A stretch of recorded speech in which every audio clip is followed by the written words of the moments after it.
Γεια σας. Γεια σας. Μήπως μπορείτε να μας πείτε μια ιστορία που σας συνέβη στη Μυτιλήνη? Βεβαίως. Κοιτάξτε, πριν ένα μήνα ήρθα εδώ στη Μυτιλήνη. Δεν ήμουν βέβαια προετοιμασμένη για αυτό το γεγονός που με περίμενε. Κατέβηκα από το καράβι με το αυτοκίνητο για να πάω στο σπίτι μου. Για να πάω όμως στο σπίτι μου έπρεπε να περάσω από το κέντρο. Είδα πρώτον παρκαρισμένα αμάξια παντού, πάνω σε πεζοδρόμια, μέσα στη μέση του δρόμου. Ήταν τραγικό. Νόμιζα ότι μόνο πεζοί περπατάνε από εκεί, δεν περνάνε αμάξια. Μετά έμαθα ότι από το κέντρο δεν μπορείς να περάσεις με το αμάξι αν είναι ανοιχτά τα μαγαζιά, μόνο γίνεται πεζόδρομος.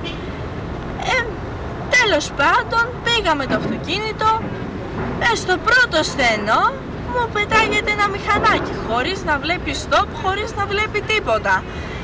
Εντάξει, το προσπέρασα, του είπα εντάξει του ανθρώπου, μου είπε συγγνώμη και έφυγε. Στο επόμενο στενό μου έρχεται ένα αυτοκίνητο. Εντάξει, ήταν ένας παππούς. Λέω, εντάξει, τυχαίο είναι, παππούς είναι, δεν πειράζει. Όμως μετά έγινε το αποτελειωτικό χτύπημα. Ήμουνα στον δρόμο και όπως ήμουνα στα αμάξι, ξαφνικά από πίσω μου ακριβώς συνειδητοποιώ ότι ήταν ένα ταξί.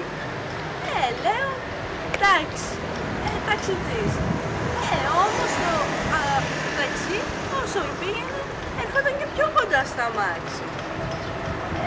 Λέω, λέω, έχουμε κάποιο πρόβλημα.